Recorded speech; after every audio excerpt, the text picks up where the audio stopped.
Good morning and good morning. Yes, I am grossly late this morning. Didn't mean to. Was talking to my daughter, forgot all about that time. I said, "Girl, I gotta go. They're gonna fire me." But anyway, how are you? How are you? I'm well.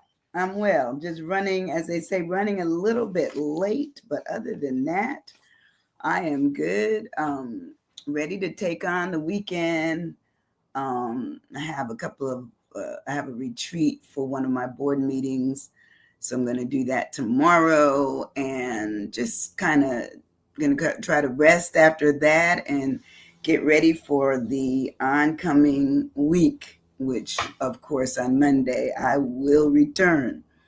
But anyway, every year I do this, or every other year, and I have to talk about our cash. And it's been just an interesting year for me.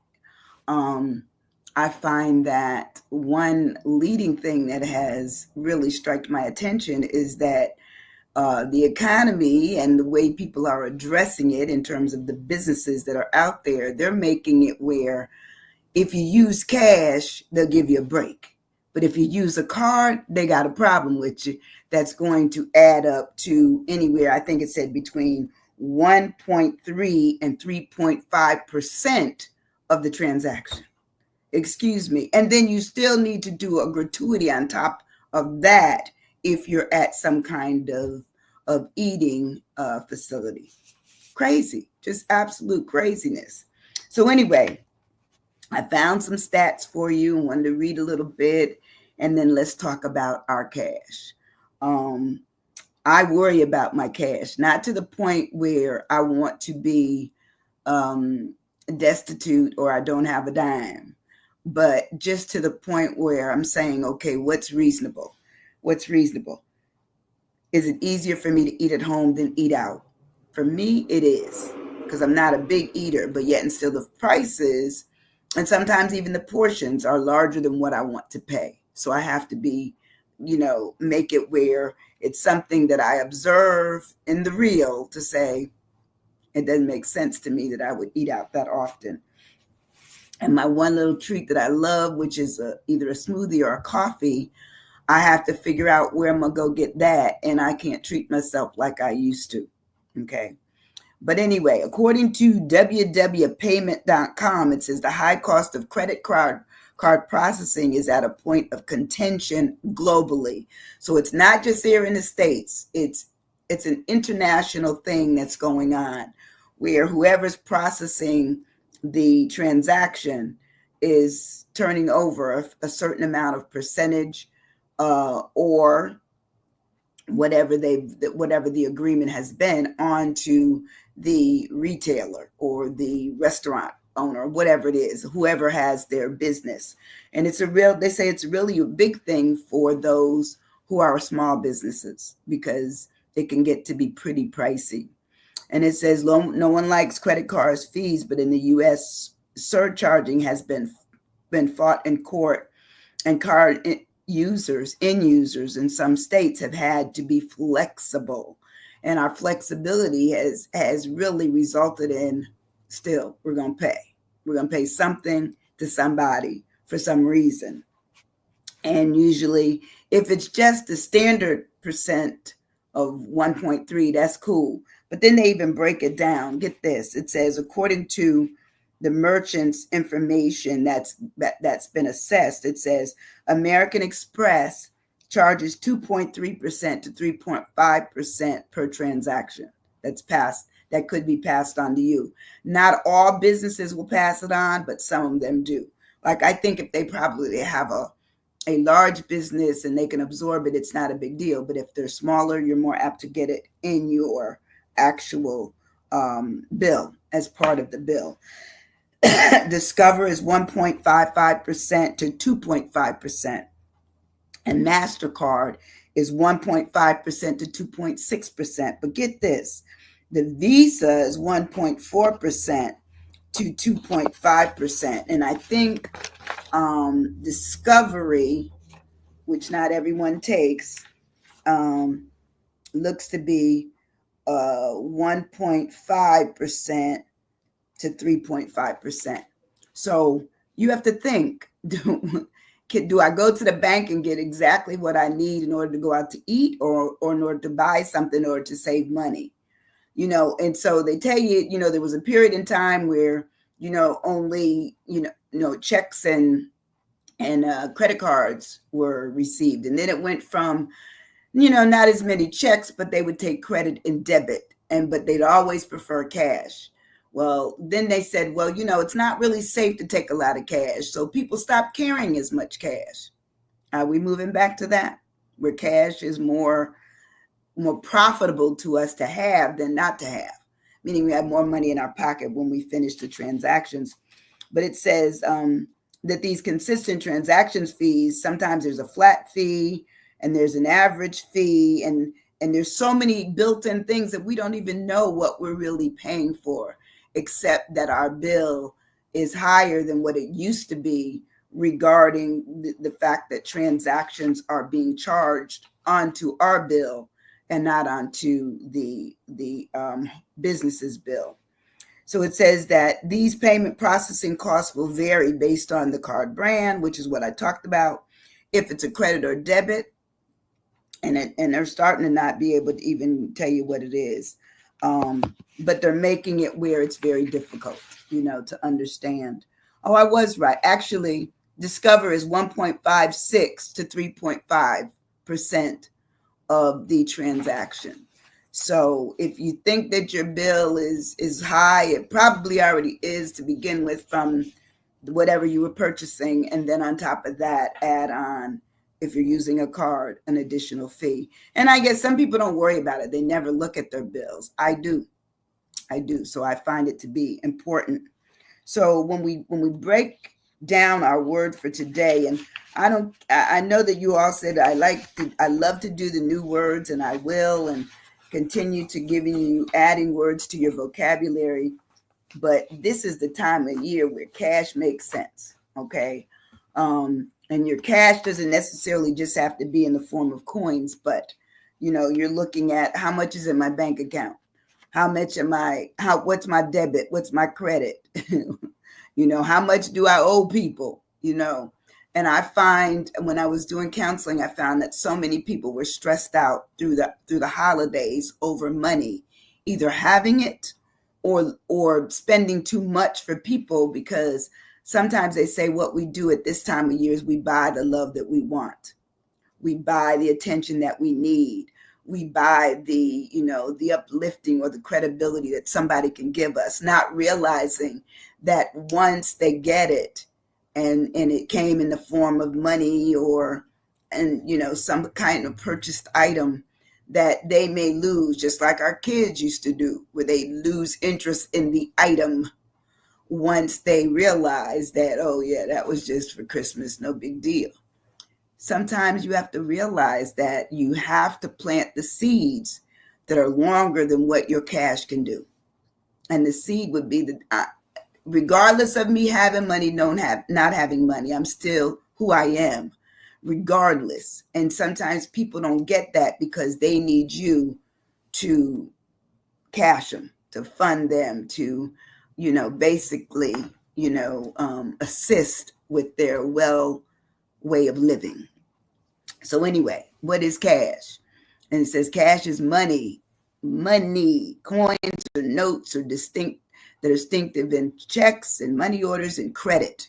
So your credit is also your money. It's actually their money until you use it. Then it becomes their money to put an interest on top of it because you owe them.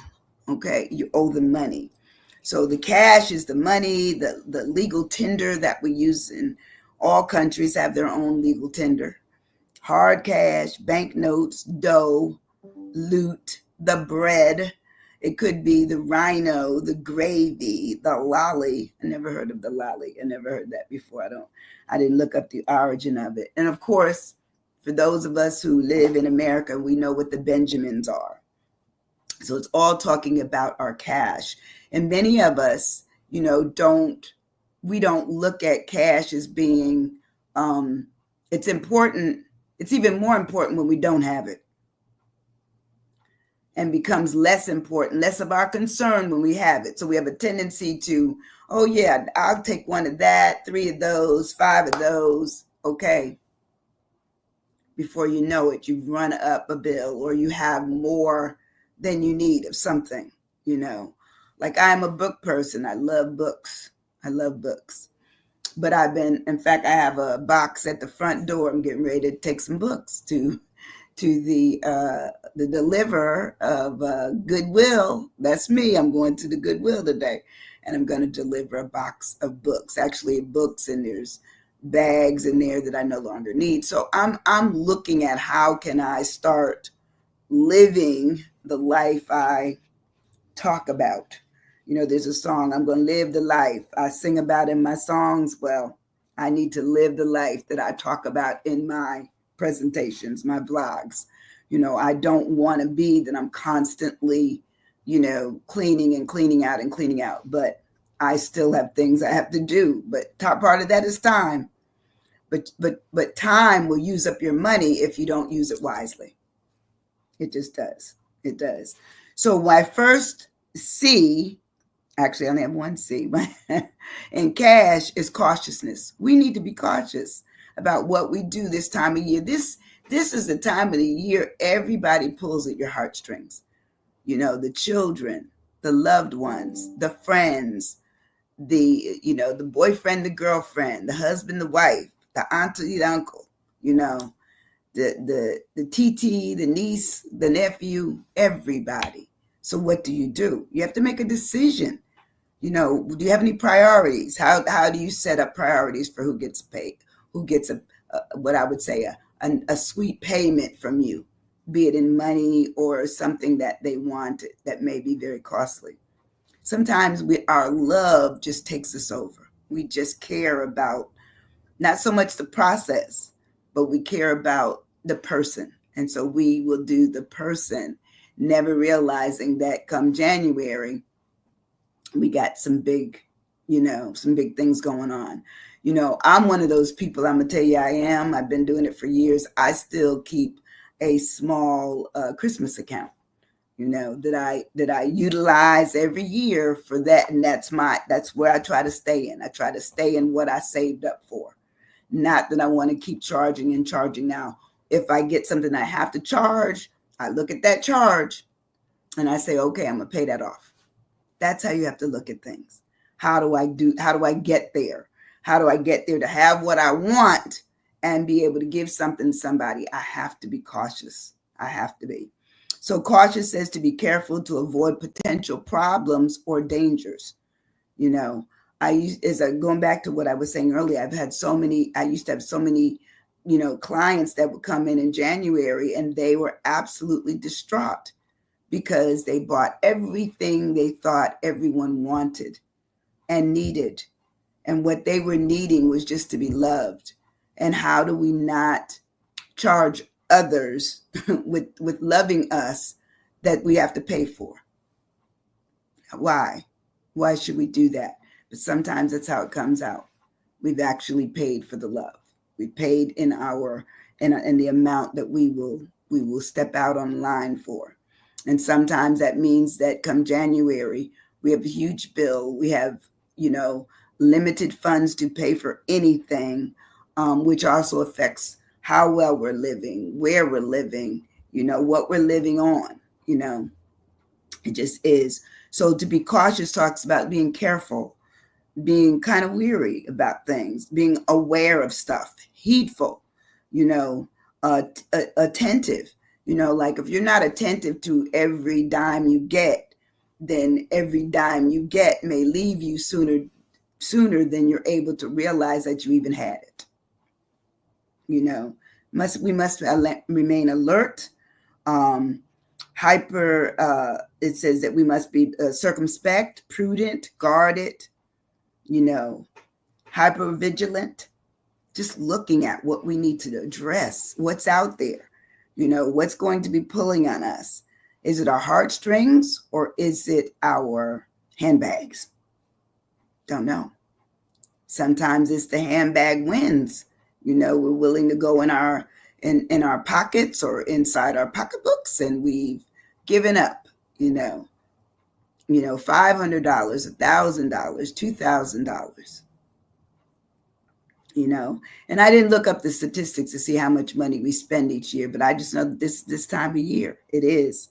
So when we move further on in our word, my A is for assets. Simply stated, represents the value or ownership of anything that you have that could be converted into cash, or sold.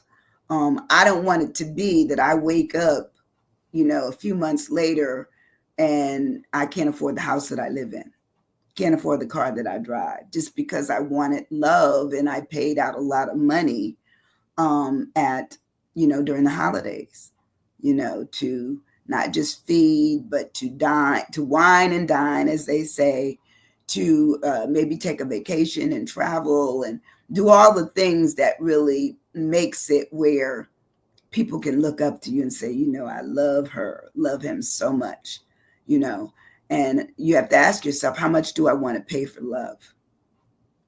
I want you to like me, hope you would love me, but I don't want to pay for it. I just don't. If I don't give you anything for Christmas, it doesn't mean that I don't love you. It just means that maybe I didn't have it, or something else or someone else took precedent, like a child or an elderly person who needed a blanket or something. So I'm looking at how can I make it be that you still know me without judging me to be less favorable of you. I'm favorable of everybody. It's just that my money doesn't have to be the tender of for love. It shouldn't be. So my assets, simply stated, are the value of ownership that can be converted into cash. This is or the useful or valuable things in a person or quality. And I don't think a lot of times we look at our assets like that. We only look at them as being, the bank account, the house, the car, the this, the that. But I put my assets also in what I'm getting from others. Do they feed my heart? Do they feed my head? Do they encourage me? And do I do the same for them? Because to me, it's reciprocal, that it's back and it's forth, that we're both involved in it. So the cash in this instance talks about what's the benefit of having it, or at least having access to it. It says also cash, when you have assets, it's lessening, understanding that that's what you have. So taking away from it gives you less of it. It says it could be a way forward, as such as a forte, or it could be tied up in your talent. What do you do that has this ability to make cash? Okay. What are your strong points? What's the good point of even understanding the significance of cash? Redeeming features, when something is required to be paid for, the redeeming feature is that you can do it, and that you're not caught up in, is it the lights, or is it gas, or is it food? All of those things are needed: the lights, the gas, and the food. And sometimes those decisions are so difficult, we can't even bridge it. We can't even bridge how we would get there. So, and then it talks about our resources. Like one of the persons I was talking to earlier in the week, and they said, I think it's wonderful when you can say no. When you can say no to yourself on doing something, or no to someone else's request for you to do something. I should go and buy that so and so and so. It's on sale. And then you have to realize, having worked as a much younger woman in retail, all the markup on stuff was just unbelievable. So even though they only paid, say $60 for it, they charge you $260 for the same thing that they purchased at $60. Oh, I understand the travel, and maybe they had to go someplace to buy it and stuff, but then you also have to understand, do I want to pay, $260 for an outfit that costs $60? And sometimes we make those choices. They're tough choices, but we do make them, But I don't say don't do it altogether. I just say be mindful, put some caution to it, as to everything costing that much. You need to have some that isn't that expensive, so that when you can and are willing to pay the higher price, you will and do. But also with assets, it talks about the value of things. And I think our money is valuable, our cash is valuable, but also we're valuable. We should look at ourselves as what is reasonable to be paid and what we should not pay. And it talks about compensation features. Compensation features, it really speaks to what we've worked for or what we've already worked for in the past, and we earn. We have this where we've earned it. It's in a 401, or it's in an IRA, or it's in a low interest bank account, because let's face it, the interest rates are not anywhere they used to be. I remember at one time interest rates were sometimes up to 3.2, 3.5%. No, they're not giving that out now. I think it's like maybe 0.2, 0.3. In some places it may be 0.03. So pretty low. When I move on in my word of cash, your cash, I talk about saving. How do we get to a point where we're willing to save? And it says saving is an income not spent. And sometimes we hear not spent and we think, well, but that was a good sale. That was a good thing. Sometimes I'll have people call me, Sandy, Winnie, guess what? There's a sale going on at so and so and so. And well, I'm not going to say that I've never done it, but I'm not big on doing it. But every once in a while, yeah, I've been like everybody else. I want what's on sale, especially if it's a deep sale, like 50% off, 60% off. Okay. But then be mindful of the fact that they've already raised it up to be probably what you're paying anyway. Okay. I'm done with that. But anyway, so saving is an income not spent, deferred compensation. Methods of saving include putting money aside. For example, a deposit account, a pension account, an investment account, an investment fund, or it could be just as cash. People born in probably the post-World War I era, they probably still someplace got a sock with cash in it, or they got something up under the mattress, or something buried in the backyard. Okay, they have something that they learned based on the life that they were given, based on the depression, based on not having much, that they knew how to save. Saving became a vital point of their living. So it says saving also involves reducing expenditures. If you have something already saved and you have certain things that you have to pay, that means you're more apt to pay them on time when they are due, and therefore that leaves you clear footage to, if you need money at an emergency or something, you still have something available. It says such recurring costs keep and they're stored up. So therefore you hold on to your money. You hold on to it for a future purpose. So you're looking at, what do I need to pay maybe down the line? How do I do that? If something is due or I have an emergency of some sort, how do I pay it? You have to save up for it. You have to take some of the money that you're earning and set it aside so that you can use it for future. It says put it aside, lay it aside, keep it, retain it, reserve it, conserve it. It says sometimes people stockpile. When I always think of stockpile, I think of Scrooge. Scrooge was a mess, but Scrooge wasn't scared. When it was time for him to give money away, he could give it away. He could purchase that big, huge duck that was in the window on display. He could do all of that. That's the kind of life most of us would love, to have that kind of scrutiny with our money. But most of us are reasonable, okay, in trying to save a little something, even if it's just maybe $100, $500, maybe it's $10 a month extra that you set aside. You act like it doesn't exist. I once had a person that I work with, and he said, "Listen, whenever you get a raise, you take that raise." And he says, whatever you're getting extra that you were living off of before, it's above that, then live on what you're used to living on and take that extra money and put it in a place that where it will work for you. Your 401k, especially like me, I worked for the government, so they matched it. So those are the kinds of things. And that's what I did. I did it. I didn't know to do it. I didn't have family members that told me how to try to save anything. I always thought that, uh, maybe one day I'd hit the lottery. But that's not true either, because I don't often play the lottery.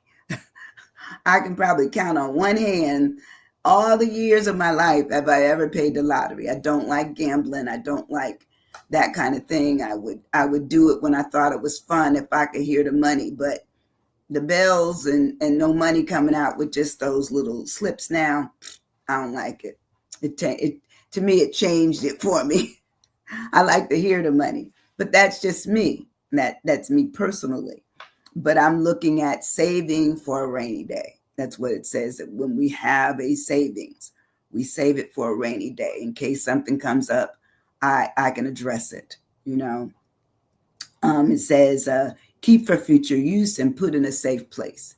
So that's what we do when we're looking at our savings, and there's nobody there. And I know that I've seen people come in, so I know that somebody, whoever's there is there, but I don't know. Every once in a while, I have trouble with Facebook crossing over to the platform. So if that's the case, hello everybody. Sorry I can't address you while I'm live, but you can go back through and put your comments in while it's live or later on, and I love it. I will write you back. Okay.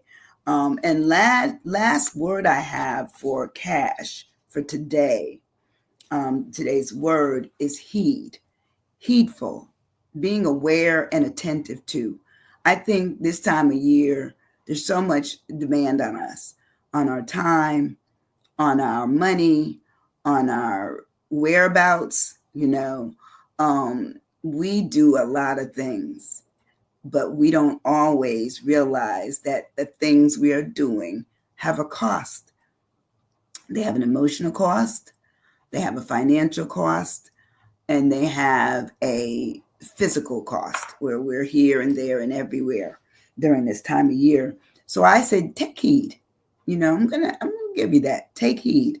It says, be aware and attentive to whatever it is. Be careful, be mindful, be observant, be watchful, make sure you're paying attention to where you're at.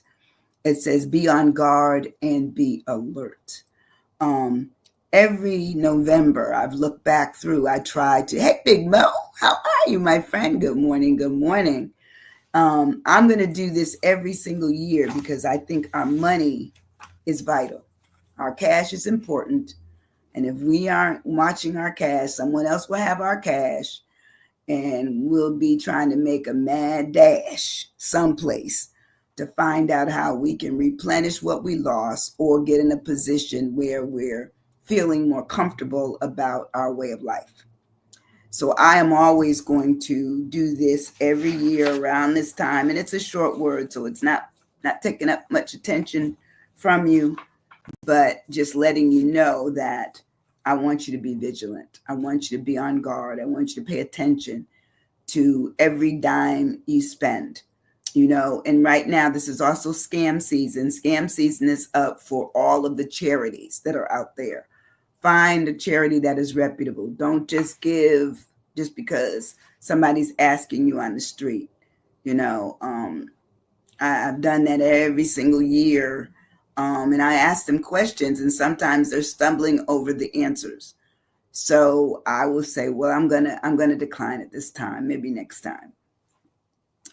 I walk away feeling bad and good. Bad that I had to tell them no, but good that I was able to get through it without falling to become maybe a possible victim of scams, or a possible victim of just blowing money. I don't want to blow money. I want it to be that we use our money wisely, that we are just as comfortable going into the season as we are when we come out of this season. Don't buy your love, don't buy it. If you already love them, then, even a card would do. Even a hug will do. Even hugs, sending hugs and emojis through the email and the text system will do. Just be you, but don't make it where you're buying anyone for their love or their attention or their kindness. Those things you give freely. Freely. There should be no cost. Okay, I love you. That's it. That's all I have for you today. I'm going to go to my reunion, my agency's reunion of 50 years, having been in the business of helping military people worldwide with their educational decisions. I worked for Dante's for, oh my goodness, 27 years. So that being said, it might be 26. I don't know. Whatever it is. I worked a long time. And so now I'm going to go and just celebrate with them. Hey, Michael Darian, forever. How are you? Good to have seen you in the space, you and Mo. My guys showed up today. Thank you. But I'm going to go and hang out with those folks for lunch today. And I'm excited about that because some of them I haven't seen in years. And I don't know all who's coming because it was by invitation, but I don't know who actually responded positively of attending it. But we're going to go and see what happens and say hello to all I can see. But I want y'all to have a good weekend. I'll be back on Monday with a regular word. This word I wanted to catch you because it starts that week before that whole holiday rush thing goes on. And then I heard, Christmas music this morning on the regular TV. And I said, okay, I got to have my cash talk so that we hopefully will have some come January, because we didn't spend it all in November and December on buying our love. Okay. I love you guys. See you soon. Thank you. Hit the share button, y'all. All right. Have a great weekend. Bye-bye.